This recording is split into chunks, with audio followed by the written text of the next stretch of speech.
Bem-vindos e bem-vindas. Essa é a nossa segunda videoaula introdutória. Hoje, dia 20 de janeiro de 2022, né?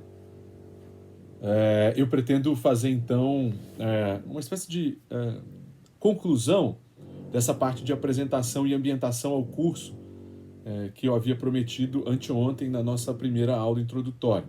Já que na semana que vem a gente vai começar propriamente com atividades de conteúdo teórico e também já vamos na terça-feira, né, ter o nosso primeiro encontro via Teams.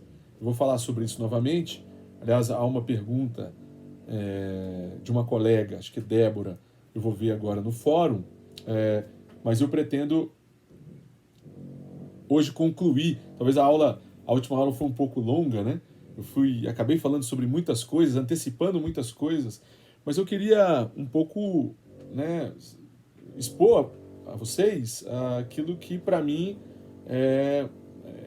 digamos assim, é quase que fruto da minha atividade de pesquisa, né? Porque né, acho que eu falei isso na última aula, eu estou começando a lecionar coisas que me interessam, né, mais de perto.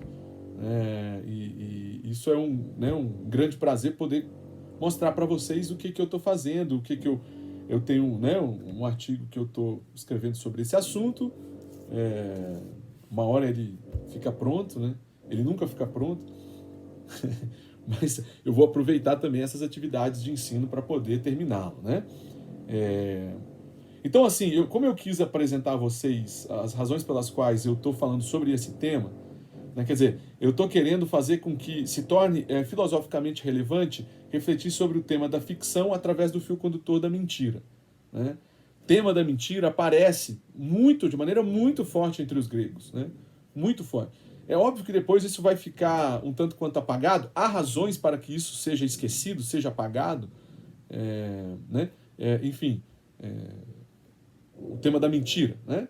Ou ele seja ele não é o inaudito da filosofia, mas quando a verdade se torna um conceito determinante, orientador, tanto do pensamento, chamemos teórico ou especulativo, né? Aquele que visa o conhecimento verdadeiro, quanto do ponto de vista da filosofia moral, porque verdade tem uma relação direta, né, com certos pressupostos morais, como, por exemplo, sinceridade, transparência, enfim, naturalidade, né? Tudo que vocês considerarem não artificial tem a ver com verdade e moral, né? Tudo que não é afeito a artificialidades, a dissimulação, a emulação, tudo isso tem a ver com características morais, né? Enfim, no âmbito da filosofia moral, da prática, né? No ponto de vista do modo pelo qual nós avaliamos as ações, né? Então, como não é isso que eu vou falar de alguma coisa que existia antes da mentira se tornar, né, um contraconceito ao conceito de verdade. E se a filosofia, principalmente nessa tradição denominada de metafísica ou de ontologia, se a verdade se tornou um conceito central, né, tanto para a filosofia teórica, né, que é o ramo científico da filosofia, aquela que busca o conhecimento verdadeiro, quanto do ponto de vista da filosofia prática, né, aquela que busca justificar os motivos das nossas ações, né, e valorá-los. Né? Então eu quero apresentar uma terceira via de leitura do conceito de mentira, esta sim extremamente produtiva e que foi retomada, né, de maneira muito veemente no século XIX. Né, muito veemente. Ela nunca havia sido esquecida no fundo. Nunca havia sido esquecida. Né? Mas ela ficou legada a um campo, a uma disciplina que cada vez mais a filosofia se distanciava, né? Que é o que eu estou chamando aqui de campo da teoria estética, campo da filosofia da arte. Filosofia da arte não é um bom termo, eu vou falar sobre isso. Filosofia da arte é um termo cunhado pelo idealismo alemão, né? E como tal, filosofia da arte é subscrita como uma disciplina, né, digamos assim, do âmbito da razão, né? E não é isso que eu quero falar, né? O Kant é o patrono da ideia, né? Mas quem chancela é o Schelling, né? Que escreve um livro chamado Kunst, Filosofia, e tem a tradução pela editora da USP, EDUSP, chamado Filosofia da Arte. O termo filosofia da arte é uma concepção estética oriunda do idealismo. Ela não me interessa, tá? Estética já é muito mais amplo, e isso sim me interessa. Então, o nosso curso seria mais sobre estética do que filosofia da arte. Né? Eu vou tratar pouco da historicidade do fenômeno artístico. Né? Aquilo que o Hegel chama como, né, a arte nada mais é do que a ideia como aparência. Eu não vou mostrar o momento em que a ideia aparece. Não me interessa essa historicidade de fenômenos racionais. Não me interessa nesse curso. Pode interessar outro professor em outro momento. Me interessa uma outra discussão. Eu preciso situar vocês no debate. História, filosofia da arte, traduz um termo técnico, né, do idealismo alemão com Schelling, né, que é Kunstphilosophie, filosofia da arte. Kunst, em alemão, arte, né, filosofia da arte. É um livro, tá? É um livro e um projeto estético, né, cujo patrono é a terceira crítica kantiana. E essa matriz não interessa ao meu curso. Até porque a mentira ali não ocupa nenhum lugar. Né? Eu poderia ler com vocês a reflexão que o Kant faz da retórica na terceira crítica, que ele vai, enfim, apresentar diversas críticas aos artifícios da linguagem. E se tem alguma coisa afeita à mentira, são os artifícios que repousam sobre a linguagem. No caso, né, enfim, as funções, os tropos, né, o que nós chamamos de sentido figurado. Né? O sentido figurado é um sentido que tem relação direta com o tema da mentira poética, porque tem relação direta com o tema do ficcional.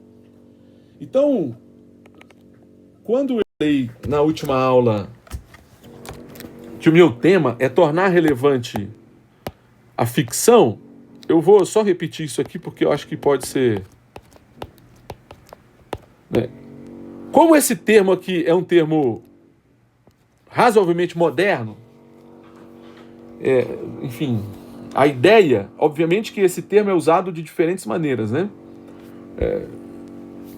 O pleno reconhecimento de que o sentido e o significado depende de um uso artificial da linguagem, de um uso da linguagem que repousa sobre artifícios. Essa relação entre ficção e artificialidade é o que eu pretendo tematizar durante o curso. O modo para isso será o conceito mentira. Na verdade, mentira, eu preferiria, né, grafar pseudos, né? Porque o que está vocês vão ver que, se vocês, né, tiverem interesse, em muitos momentos é difícil traduzir num texto grego, em alguns momentos, não em muitos, em alguns momentos é difícil traduzir o termo pseudos, que aparece constantemente para mentira. Às vezes ele é traduzido por coisa ilusória, né? Por alguma coisa que remete à ilusão, né? Por alguma coisa que remete digamos assim, a uma ideia de algo que não tem consistência, que não, de certa maneira, que é simplesmente efeito, né? E que não tem nenhuma, que é impossível de ser determinado a sua causa, né? Então algo ambíguo, ambivalente, né? Do ponto de vista semiológico, né? Ele é polissêmico, né? Com muitos sentidos. Muitas vezes o termo pseudos poderia ser traduzido por um outro termo que eu também gosto, que é fictício, né? E isso dá o que pensar, né? É óbvio que o que vigorou, né? O que vigorou, vocês vão ver, a gente vai ver isso no livro 2, tá? Da República. Eu vou tentar tematizar isso a partir do livro 2, né? É que o termo mentira, ele se tornou tão carregado de força, hoje moral, mas também epistêmica. Ele está tão carregado de um sentido, de um contexto moral, de uma aplicabilidade de uma referência a um contexto epistêmico, mais do que isso, a um contexto moral, que a gente pouco pensa quando se trata, né, de discuti-lo num contexto, num domínio estético, né? Porque num domínio estético ele tem que ser discutido a partir desta coordenada aqui, a coordenada do fictício, que é o que propriamente remonta, né, à consciência do uso da linguagem, né, de um uso da linguagem que repousa sobre artifícios. Né? Artifícios, o que é artifícios, professor? Por exemplo, o uso de metáforas, alegorias, né? Uma espécie de consciência que pensa, que concebe, né, que expõe a necessidade de construção de sentido e significado através de habilidades, através de capacidades, né, através de dispositivos, né, que são inerentes a uma tradição poética e retórica, por exemplo. Por isso eu estou chamando de estética, porque tem esse vínculo com essa tradição. Então, o curso, óbvio que ele vai mostrar para vocês, o tema da censura à mentira, proposto pelo Sócrates na República, vai ser emblemático. Porque eu vou tentar mostrar para vocês por que o Sócrates quer censurar a mentira, né? Por que o Sócrates vincula mentira e ignorância, né? Ou, se vocês quiserem, a não saber, né? Portanto, né, ele deflaciona o sentido epistemológico da mentira. Quer dizer, ela não tem função para saber, tá? Para o saber. Ela não tem nenhuma função, pelo contrário, ela é inibidora do saber, né? Então, ele deflaciona, né? Deflaciona e inflaciona a verdade, né? Vocês vão ver isso no livro 2 de maneira muito clara, né? O Sócrates se posicionando com relação à necessidade de censurar a mentira. E ele vai censurar a mentira no caso específico do tratamento poético que Homero dá à linguagem. Do tratamento poético que Homero dá à narrativa, ao modo como ele conta histórias. Tá? Isso eu gostaria que ficasse claro, né? Eu sei que... Eu vou aqui rapidamente, quer ver? Eu vou só atender aqui a uma demanda. Por que eu estou falando disso, retomando isso? Vou entrar aqui no nosso curso. Existe duas perguntas no fórum de discussão, né? Enfim, são só duas perguntas. Bem, vamos ver o que vai acontecer, né? Me permita, Eric, vou começar pela pergunta da Débora, né? A Débora pergunta mais ou menos o seguinte: não sei se essa seria uma discussão posterior, ou se já foi, e para mim, que não ficou claro, mas eu confesso ter sido um pouco difícil lidar com outro ponto de vista para com a mentira. Né? Quer dizer, um outro ponto de vista, ela vai explicar que é aquele que não é contextualizado, né, por uma concepção, por uma versão moral da mentira. Né? Como é que eu escapo ao aprisionamento moral da mentira? Né? Como é que eu julgo a mentira no sentido extramoral? Né? Mesmo depois que você comentou e depois de algumas leituras, pelo menos para mim, as duas ainda estão muito conectadas e eu acabo carregando isso nos meus estudos, procurando por algo mais concreto. Né? O ideal seria esquecer totalmente essa ideia de moralidade. É impossível, né, Débora? É impossível. Por moral, nós temos que entender o modo de construção de sentido e significado das coisas, né? Quer dizer, o plano moral não pode ser apenas e tão simplesmente compreendido por nós como a necessidade de justificar racionalmente as nossas ações, né? Não pode ser só isso.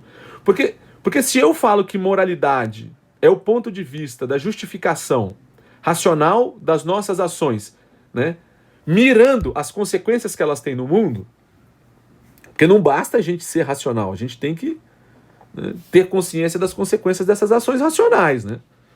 Óbvio, né? Enfim, esse é o domínio da moralidade propriamente, né? Enquanto o domínio da eticidade é a nossa relação, né, com os deveres, né? Com aquilo que a razão imperativamente nos determina. O problema é que essas nossas internamente, né, essas nossas referências ao imperativo da razão, elas têm consequências no mundo. Então, essas consequências no mundo é que também devem ser consideradas no âmbito moral. É que por ética se chama esse foro privado, né, da sua relação com os princípios morais, das relações, o modo pelo qual eu tenho consciência entre o meu querer e as motivações que determinam esse querer e o fazer. Né? O ponto de vista moral é como isso alcança um domínio público, tá? Então, ética e moral, né, poderiam ser esquematicamente divididas assim: o foro privado, né, de determinação, né, pelo querer das motivações da ação, da vontade, né, querer ou vontade. Vontade é um termo central na ética. E moralidade seria as consequências, né, os reflexos dessa decisão, dessa deliberação, dessa atitude, dessa ação, né, desencadeada por uma vontade livre, que é o caso da ética. Né? Ninguém vai discordar até o século XIX que ética se baseia... Ninguém não, os ingleses vão discordar, né? Sempre, né, no princípio da vontade livre. Né? Mas o ponto de vista da moralidade é o ponto de vista das relações no mundo, né, na comunidade, na sociedade, nos reflexos e nos impactos, nas consequências que essa vontade livre passa a ter, né, passa a efetuar, digamos assim. Mas isso é uma outra divisão. Estou fazendo divisões de dentro de divisões e fugindo um pouco da pergunta dela. Quer dizer, esquecer isso é impossível, o Débora. Então, o que eu te peço é moralidade para dizer que a mentira ficcional... É que mentira ficcional é melhor chamar mentira, né, esteticamente orientada. Né? Porque ficção, né, ficção é o modo de se conceber a produção de sentido e significado. Tá? Ficção é o modo de se... Que modo é esse? Né? É o modo no qual... Né, o extraordinário, o não ordinário, eu vou explicar muito bem isso, a diferença entre ordinário e extraordinário, de uma linguagem ordinária, de uma linguagem extraordinária. Quais são os pressupostos de uma linguagem ordinária e de uma linguagem extraordinária? Nós vamos ver isso, por exemplo, no Nietzsche, quando ele for fazer uma crítica ao realismo na linguagem, tá? O realismo nas artes, né? Ele vai dizer que isso é um apequenamento das artes, o realismo. Isso tem um impacto enorme, pessoal, porque... Se vocês olharem a estética marxista, se vocês pegarem um autor como Lukács, por exemplo, né, a grande tentativa do Lukács é de construir uma estética fundada no realismo. Né? A estética marxista que vigorou no início do século XX é uma estética guiada pelo conceito de realismo. Tá? E o século XIX não aceita isso de maneira alguma. Eu vou ter que explicar o que é o realismo também. Né? Realismo se diz de muitas coisas, mas eu vou explicar que realismo é esse. Né? E por que o realismo é tão importante? Né? O realismo é importante, Débora, já vou te falar, é porque ele carrega, dentro das reivindicações estéticas, um elemento ético. Tá? Eu vou mostrar isso para vocês, que a estética, muitas vezes, ela foi obrigada a prestar contas com a filosofia moral. E essa filosofia moral é uma filosofia moral que foi produzida independentemente da estética. Aí não vale, né? Quer dizer... Professor, tudo é moral. Depende para quem, né? Mas, professor, você está sendo alienado, professor. Você está falando que não existe moralidade. Não, veja bem. O modo como nós construímos problemas, nós temos que identificar, né, o modo pelo qual esses problemas foram construídos. Senão, como é que eu vou, né, aderir a alguma coisa, né, se eu nem concordaria com o modo pelo qual o problema foi construído? Para eu entender como o problema é construído, eu tenho que entender como é que um pensamento que construiu aquele problema é construído. Então o que eu vou mostrar para vocês é um pouco isso. Por que a mentira tem que ser banida? Por que a Débora tem dificuldades, por exemplo, né, com o problema da mentira no sentido não moral? O início disso é Sócrates. O início disso é o livro 2 da República. Porque o Sócrates, a personagem, tem problema com a mentira. Ele não vai... Por isso que ele vai banir a mentira. Porque, olha bem, se a mentira tivesse um senso moral... e pudesse ser capturada pela moralidade, ela poderia ser capturada pela razão. Se ela fosse capturada pela razão, a razão poderia trabalhar da maneira como ela achasse melhor para poder botar freio nela, né? Para botar freio na mentira, para não deixar com que ela, propriamente, né, digamos, orientasse o modo pelo qual as pessoas constroem sentido e significado. O que a mentira quer do ponto de vista da arte é autonomia na construção de sentido e significado. E ela vai fazer isso ficcionalizando. Tá? A ficcionalidade é fruto de um apelo, de um aprofundamento, né, do uso da mentira enquanto uma categoria estética. Isso é ficção. Então, para eu entender o que é ficção em filosofia, para eu entender por que o Nietzsche vai escrever Zaratustra, por que Rousseau vai escrever Os Devaneios, porque, enfim, pensem em outros autores. Se vocês forem pensar, né, muitas vezes, essa frase é uma frase do Antônio Cândido, que ele vai dizer o seguinte: é notório reconhecer que, do ponto de vista canônico, o Brasil ainda não produziu um grande pensamento, não produziu no século XIX e no início do século XX, né? Ele não tem grandes filósofos, mas isso pode ser um erro nosso, de tentar encontrar, né, numa escrita standard, quer dizer, numa estandartizada, né, no que nós consideramos ser, né, o modo de escrever filosófico, né, nós tentamos compreender o que é filosofia, pressupondo que é um modo de escrita e de exposição de conceitos filosoficamente pré-determinado. Aí a sugestão do Antônio Cândido: por que a gente não pode achar que na literatura não tem filosofia? Isso é um grande pensamento, mas a gente tem que tomar muito cuidado. Por que tem que tomar muito cuidado? Tem que tomar muito cuidado, pessoal, porque nem tudo que é escrito em literatura é relevante filosoficamente, tá? Mas há muita literatura que tem relevância filosófica, né? Não fosse isso, muitos dos autores do século XIX, muitos, não escreveriam, né, literariamente, né? O exemplo que eu vou dar aqui é o Nietzsche, mas eu poderia dar de outros tantos. Kierkegaard, antes do Nietzsche, né? Antes do Nietzsche, no romantismo alemão, Schlegel, Novalis, meu Deus, um monte, vários, né? Que optaram por uma outra, digamos assim, forma de exposição de conceitos, né? Uma outra linguagem. Isso é comum em filosofia. Vejam os franceses, né? Pós-estruturalismo, quer dizer, você tem uma gama de outros autores que optaram por outro tipo de linguagem, de exposição, né, do pensamento. E isso não quer dizer absolutamente nenhum, né, isso não reflete nenhum demérito, né, o fato de você não escrever de maneira dissertativa. Professor, quer dizer que então no trabalho final eu posso escrever um poema? Não, né, porque não é assim, escreva um poema. Nós não somos um poeta porque nós temos intuição. Essa ideia da intuição é uma ideia, se diz romântica, né? Né? A poesia é um dom. Dom nada, é trabalho como qualquer um outro, né? Toca piano com dom, né? Isso não existe, né, pessoal? Não existe. Há muito sangue e suor, né, para adquirir habilidade para escrever alguma coisa, né? Tem que ter conhecimento técnico, formal. Não vamos... professor, eu discordo. Tudo bem, mas a gente pode discutir isso numa outra situação, né? Eu sei que quando eu sou muito categórico, vocês têm toda a razão de discordar. Mas o que eu estou falando aqui, eu poderia discutir de uma maneira menos categórica, menos assertiva, né? E não existe poeta como dom.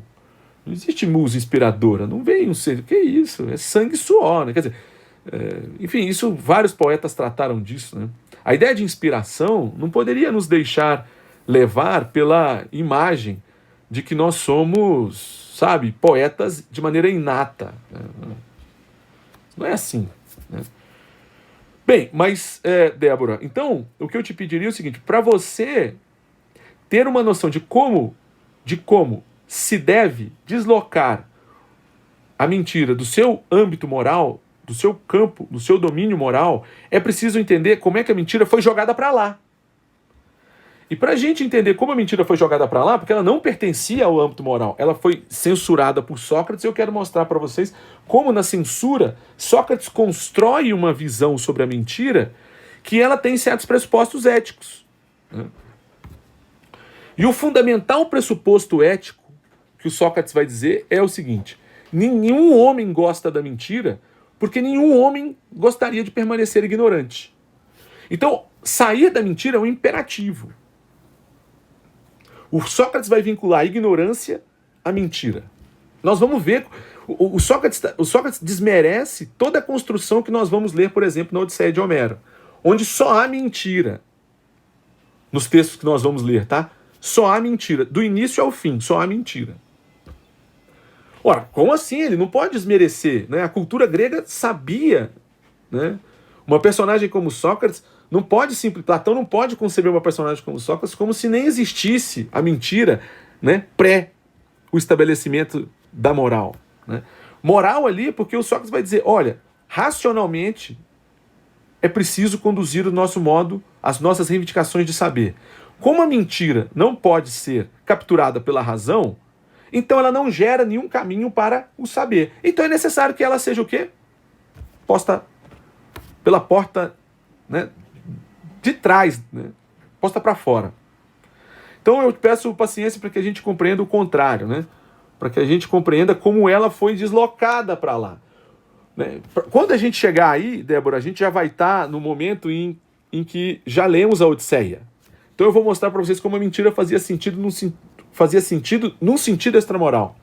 E depois como a personagem Sócrates é quem, de certa maneira, empurra a mentira para um domínio moral, e como o próprio texto do Platão, se nós considerarmos que a personagem, né, Sócrates, é apenas, né, um elemento constitutivo do diálogo de Platão, nós vamos ver que o diálogo é muito mais complexo que a personagem Sócrates.